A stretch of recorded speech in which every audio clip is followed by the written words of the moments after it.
Suspense.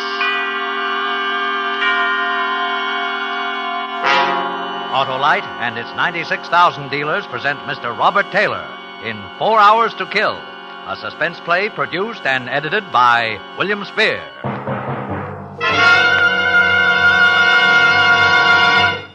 Oh, there, Mr. Wilcox. I am J. Hamhock Macbeth of the Legitimate Theater. I've just been signed to announce a new show. Relax. Okay, let's hear you do something with famous Autolite resistor spark plugs. Of course, I might begin thusly. To be or not to be, that is the question. No. The only question is how soon Autolite resistor spark plugs will be demonstrating their advantages to every car owner in the land. But You see, my friend, Autolite resistor spark plugs with their exclusive built-in 10,000 ohm Autolite resistor let your engine idle smoother, give better performance on leaner gas mixtures, actually save you gas. What's more, Autolite resistor spark plugs have 200% longer electrode life. Cut down spark plug interference with radio and television. So see your friendly Autolite dealer and have him install a set of the new Autolite resistor spark plugs in your car. Remember, you're always right with Autolite. And now, with 4 Hours to Kill and the performance of Mr. Robert Taylor, Autolite hopes once again to keep you in suspense. So you want to know what's the matter? What's wrong with me? Okay, sit down on that bench over there. Make yourself comfortable, because this takes a while to tell, and I want to get it all off my chest. You know, now that it's over, I can look back and see everything in perspective. Clear back to the days when my brother Walter and I were kids in Vermont. And I can see now that my life's divided into two halves. The first 34 years and the last 4 hours. Yeah, 4 hours ago, I was standing at the big front door of the Bachelors Club, on my way up to see Walter for the first time in 5 years. I knew it was going to be tough, but things had changed since the last time we were together. Walt had arrived now. He was the kind of New York lawyer who divides his time between the front page and the society section. I was just still a newspaper bum. The competition between us was over, and I was hoping that now, with the numbers up on the scoreboard for everyone to see, Walter might let down a little, decide he could afford to call off whatever it was that had set us at each other's throats from the beginning. Anyway, that's what I hoped. As I said, I knew it would be tough. Asking Walter for anything was always tough. Well, I finally swallowed what pride I had left and walked into the lobby. At the desk next to the stairway, the clerk was in a huddle with a bellboy. Well, for the love of Pete, what does the guy expect? It's one of those clubs where you're supposed to put a call through the desk before going upstairs. I stood around waiting for a minute, then figured it might be better if Walter didn't know I was coming, so I walked past them. They didn't even see me. The guy nails me, blows higher than a kite because I ain't there with all 7 courses. So I say to myself, okay, so the guy's got a load of martinis. Well, I'd call him for you, but his phone's tied up. Well, I'll tell you one thing, Larry. Starting tomorrow, someone else is going to take care of Walter. So it was Walter, with a load of martinis. I should have stopped right then, turned around, and walked out. It's my exit cue. But I muffed it. Well, nothing can change that now. Anyway, I walked on up to the second floor and down the hall to 206.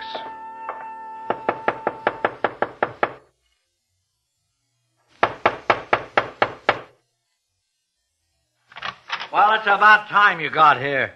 Well, Oh. Hello, Walter. Theodore. That's right. Big brother Theodore. Well, come on in. You're just in time for dinner. The boy will be up in a minute. No, thanks, Walter. I haven't got too much time. Huh? You mean you're turning down a free meal? Oh, look, let's forget that stuff, shall we? We're grown up now. There's no point. Sure.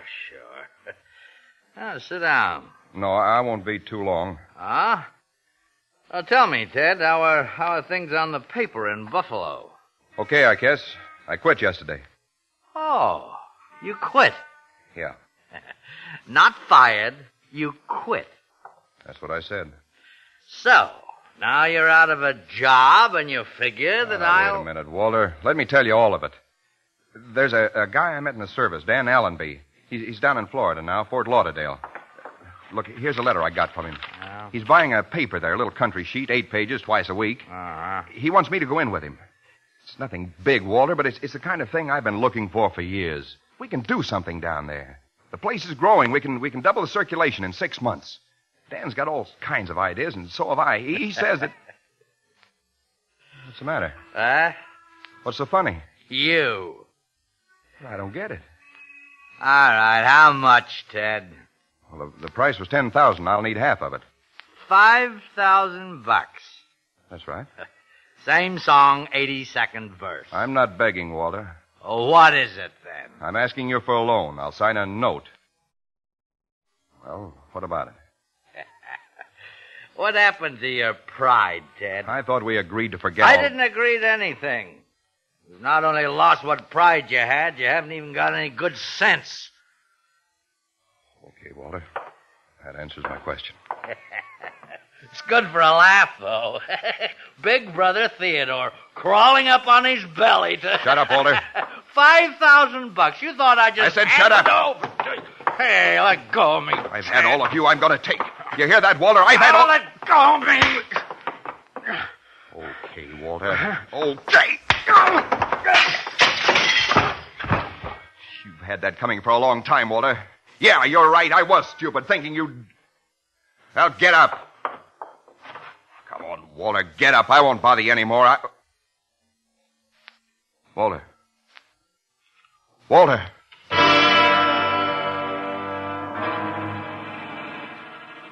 I saw it when I turned him over. A stream of blood oozing out of his right temple where he'd hit his head on the corner of the hearth. No pulse. No breath. Walter was dead.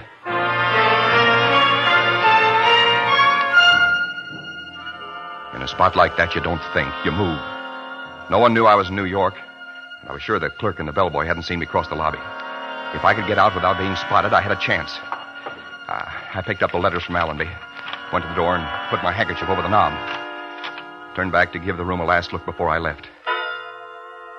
That's when I saw it. The telephone receiver was off the hook.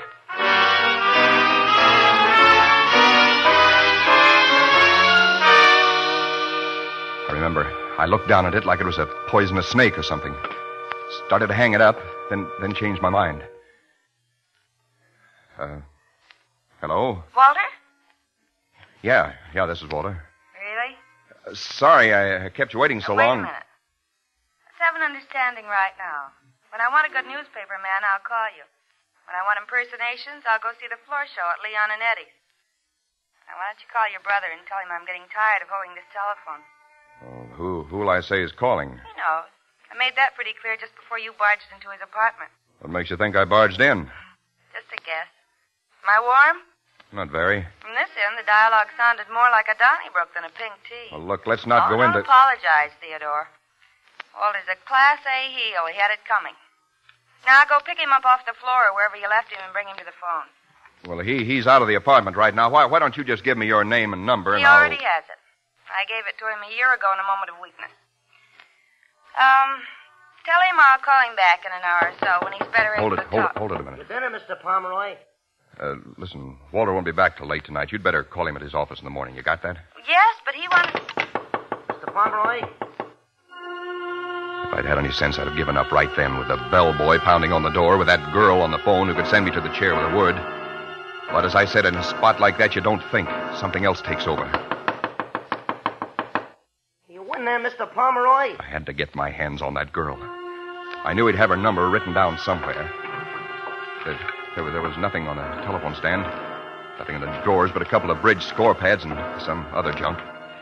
I wiped the knobs of the handkerchief and turned back to Walter, began searching his pockets. The bellboy was wrapping some keys outside when I found it. A little brown, leather-covered book with some names and numbers in it. I jumped toward the door, slid behind it just as it opened. Mr. Pomeroy, I knocked and I thought... Holy cow! Larry! Larry! Larry! The minute he turned the corner, I took off for the back stairway. The pack was beginning to howl up front when I left for the rear door. Still unseen, safe, except for that girl.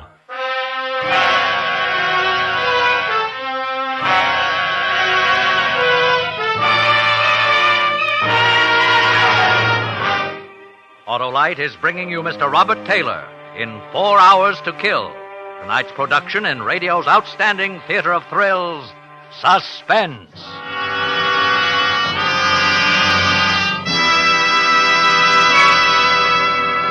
See here, Wilcox, you must let me try again. Okay, Ham Hock, you're on. Something from Richard, perhaps. I was great as Richard III. Now is the winter of our discontent made glorious summer by... Autolite resistor spark plugs? Now you're cooking, my boy, because Autolite resistor spark plugs do get you started faster when it's cold. They let your engine idle smoother, run better on leaner gas mixtures, actually save you gas. The quality of mercy is not strained. And neither is the quality of Autolite resistor spark plugs. With their exclusive built-in 10,000 ohm Autolite resistor spark plugs give 200% longer electrode life.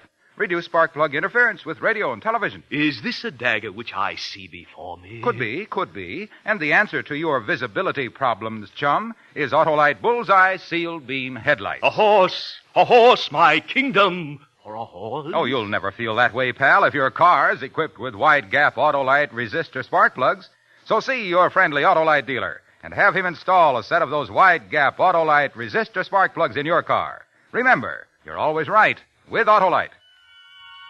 And now Autolite brings back to our Hollywood soundstage our star, Robert Taylor, in 4 Hours to Kill, a tale well calculated to keep you in suspense. I started across town toward Fifth Avenue, walking slowly, letting the cold night air work on my face. By now, the call was into headquarters, and a prowl car was on the way. In a half hour, the homicide men would be there with the police photographers. By 9, the story would be into the morning papers. They'd be out around midnight. Walter was front-page stuff. And that girl who'd heard it all on the phone, she'd be able to read the headlines. And once she added it up, I was through. I had 4 hours to find her. Then, somehow, somewhere, I knew I had to kill her.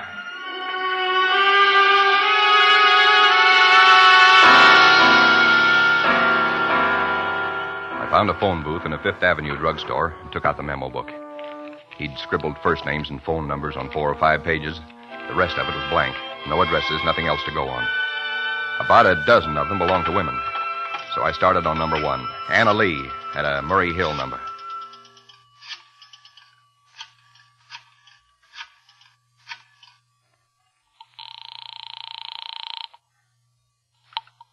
Hello? Is this Murray Hill 41121? That's right.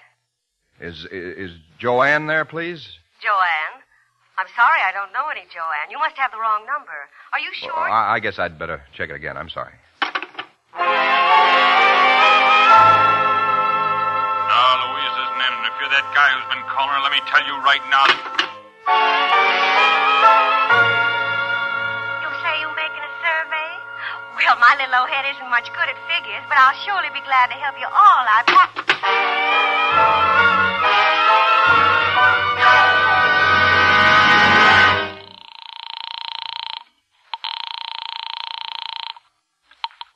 Hello.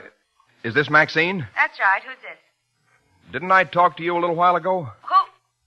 Oh. Don't tell me it's Theodore.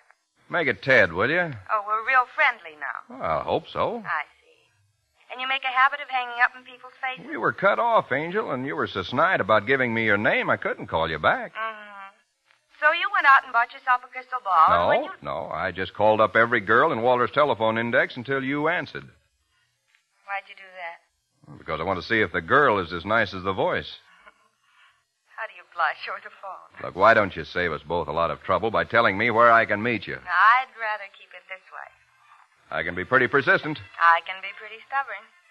1 Pomeroy is about all I can cope with at a time.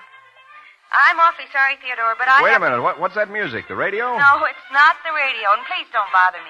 You're a nice boy, but I'm too busy right now to play games. Look, you've got to at least give me your last name, Maxine. Good night, Theodore. Some other time. But wait. I'm sorry, pal. You forced me to do this. Maxine, wait a minute. Yeah,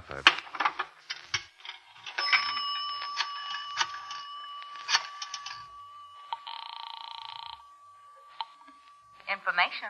Would you tell me if you have a party by the name of Thomas P. Sherman at Plaza 2, 2376? Thomas P. Sherman. Sherman. That's right. Plaza 22376. One moment, please. I looked at my watch. 9 o'clock. I could close my eyes and see that hotel room now. Jammed with the boys from the police beat, crowding around the medical examiner, grabbing for the phone, shooting questions at the lieutenant in charge. Hello, sir. Yes? We have no record of a Thomas P. Sherman at Plaza 22376. Oh, well, who is listed at that number? I'm sorry, sir. We do not give that information. What about the address of the number? I'm sorry, sir. We do Look, not... I've got to have it, operator. It's very urgent. One moment. I'll connect you with the supervisor. No, skip it. I started to get panicky then. Got a lot of wild ideas about running, grabbing the next plane for anywhere, but I fought it down. I'd been a reporter long enough to know what happens to guys who run. I had to get that girl. I had to. Yeah? You through with a phone? Yeah, go ahead. Oh, thanks, pal. I gotta get a hold of the little woman, you know. The more I explain to her now, the less I'll have to do when I do get home. Boy, they're sure going all out in that Legion parade, ain't they? Yeah. Parade? Excuse me. Yeah, sure. What's the matter? What was that you said about a parade?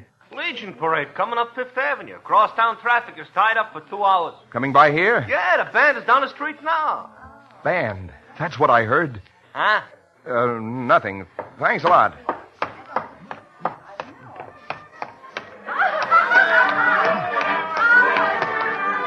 Crowds were lining the curbs outside.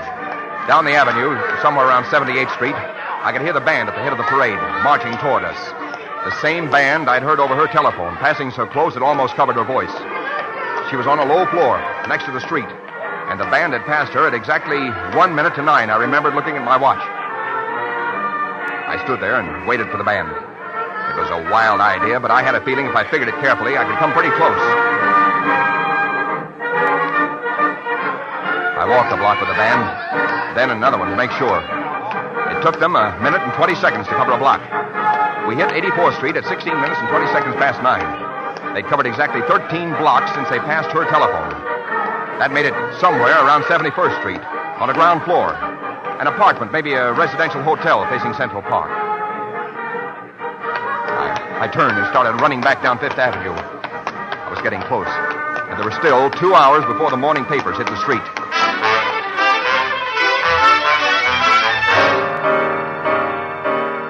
In the next hour and a half, I checked Fifth Avenue for 2 blocks on either side of 71st, going over nameplates and apartment doorways. There were 2 Maxines. I talked to one on the house phone. She must have been 70. And met the other one face to face, a hatchet-faced character who didn't appreciate being gotten out of bed by a drunk who had the wrong apartment. That left only one possibility. A residential hotel in the middle of the block. I decided I'd try calling her again. Walked past the cigar stand in the lobby to a row of phone booths at the rear. It was 10 minutes to 11. Time was running out.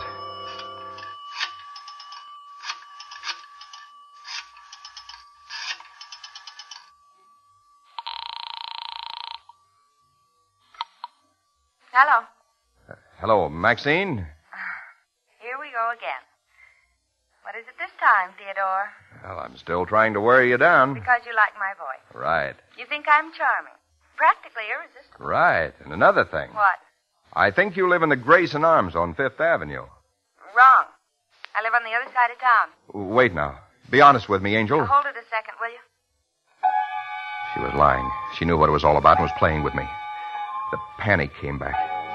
I looked across the marble floor of the lobby toward the cigar stand. A customer was standing there. A girl had appeared behind the counter to wait on him. Then he left and another guy came in. My heart stopped. It was the distributor with a bundle of morning papers. Hi, Eddie. Hiya. About ready to fold? Mm-hmm. Leave them on the counter. Okay. Night. Night. My mind was paralyzed. It didn't sink in. Not even when I saw the girl turn away and pick up the phone. Now, let's see. Where were we, Theodore? You were stringing me along about living on the other side of town. Listen, Maxine, you've got to... Hello? Ted, are you there? Yeah. Sorry. Maxine, have you got the time? Oh, just a second. I saw the girl put down the phone, hold her watch up toward the light. It's 5 to 11. When are you through work? Right now. Wait. How'd you know I was working? Stay put for a minute and I'll tell you. Ted. Ted, what do you mean, stay put a minute? Hello. I'll be right with you, sir. Hang on, Ted. Yes, sir. Package of those, huh? Yes, sir. 18.25. Thanks. Anything else? That's up to you. Oh, now look. Wait a Ted. minute. I told you I was the persistent type. Why? You're Ted. Disappointed? Oh, not exactly. How did you find I was calling from the booth over there. But how did you find this place? My crystal ball. Oh, you ought to get yourself a booth at the county fair. You'd make a fortune. It's only a sideline. Do you really live across town? Worst-looking brownstone on 75th. But it's home. Good, then I can walk you home. Walter won't like this. He won't mind. Okay, Theodore, I'm whipped. Let me lock up and get my things. I'll be with you in a minute. I waited while she shut things down, threw a tweed coat over her shoulders, put a blue felt hat with a feather in it on the back of her head. The face matched the voice. Dark hair, wide-set blue eyes with laugh wrinkles at the corners. I wasn't thinking about that then. I was thinking what a break it was she lived across town on the other side of Central Park. Ted, Huh? mind if I mention something? No, go ahead. We're going the wrong way. Main path across the park's down there. Yeah, I know. I just don't want to meet any cops. The park's closed after nightfall, you know. You don't mind? No? I don't mind.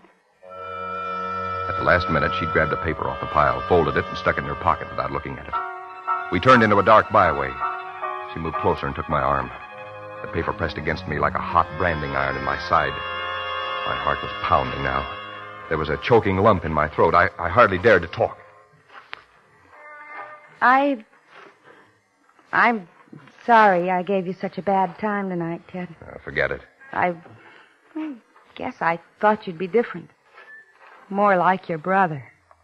Why are we stopping? Why did you do it? What do you mean? You can let your hair down. Walter can't hear us. Why did I do what? You mean you do this every night? Huh? Call up strange women, tell them you've fallen in love with their voices? Oh. Well, let's not talk about that now. I don't get it, Ted. Look, I'll tell you later. Never mind. I just thought it was worth mentioning. Guess I was wrong. Night, Ted. I can make it the rest of the way alone. No, wait. I mean it. Let go of me. Shh. Quiet, Maxine. It's a cop. He'll hear us. I don't care. Hey! Anyone up there? I held her tight, my lips hard against hers. I heard the cop walk by on the main path 50 feet away. There in that dark byway, I could have done it. 10 seconds, maybe 20, and it'll be over. I'd be free. But I discovered something else. As I felt her respond, felt her arms tighten around me. I said it before, back in that room with Walter's body at my feet.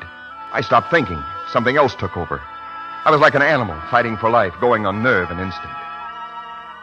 But there in that black pathway in the park, I began to think again, like a human being. And I knew that whatever it is that's born into a murderer wasn't in me. That, love her or hate her, I could no more murder this girl in cold blood than I could fly to the moon.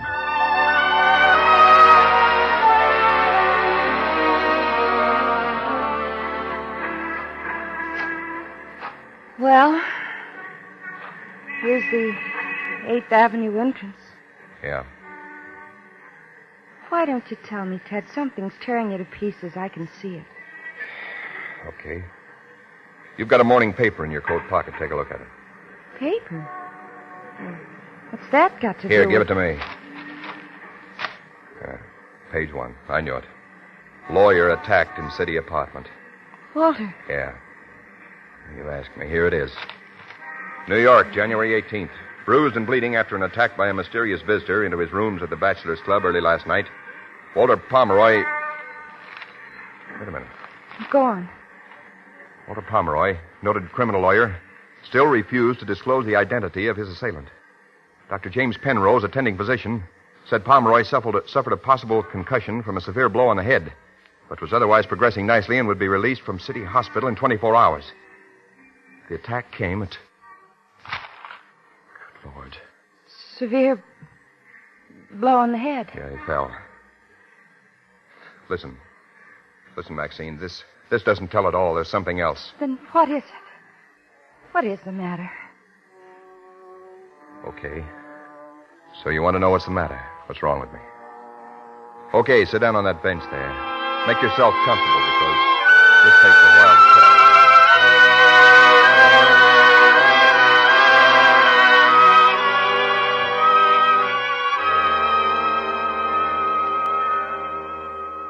And that's it. That's what's wrong. I wanted you to know all of it because, well, you're important to me now, maybe more important than anything else in the world. You can check out if you want to. It's nothing a cup of coffee won't cure. Max. There's an all-night stand around the corner. Got 20 cents.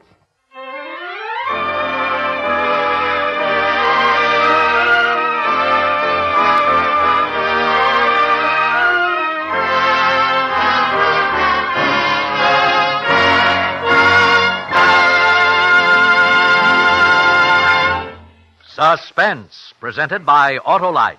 Tonight's star, Robert Taylor. Ah, Wilcox, shall we do another sterling performance? I believe we rate at least 10 curtain calls. Ham Hock, old boy, if you think we're good, just wait till you try Autolite resistor spark plugs. They're the unbeatable performers of the spark plug field. And they're only one of more than 400 products made by Autolite for cars, trucks, planes, and boats in 28 plants coast to coast. These include complete electrical systems used as original equipment in many makes of America's finest cars. Batteries, spark plugs, generators, coils, distributors, starting motors, and bullseye seal beam headlights. All engineered to fit together perfectly, work together perfectly because they're a perfect team. So don't accept electrical parts supposed to be as good. Ask for and insist on Autolite original factory parts at your neighborhood service station, car dealer, garage, or repair shop. Remember, you're always right with Autolite.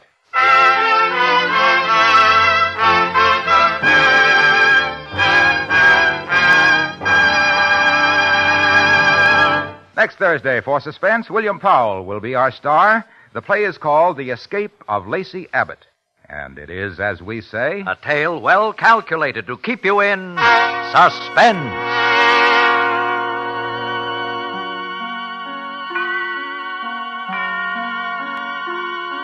Tonight's suspense play was produced and edited by William Spear and directed by Norman MacDonald. Music for Suspense is composed by Renee Garrigank and Lucian Morawek and conducted by Lud Gluskin. 4 Hours to Kill is an original radio play by Harold Swanson. Robert Taylor will soon be seen with John Hodiak and Arlene Dahl in the Metro-Goldwyn-Mayer production Ambush. In the coming weeks, you will hear such stars as Ozzie and Harriet Nelson and Rosalind Russell. And don't forget, next Thursday, same time, Autolite will present Suspense, starring William Powell.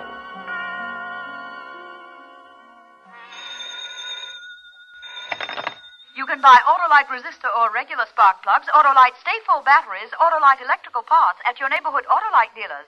Switch to Autolite. Good night. 1,600,000 men still wear the uniform of the Army, Navy, Marines, and Air Force. It's good to know that the USO extends them a friendly welcome no matter where they are stationed. This is CBS, the Columbia Broadcasting System.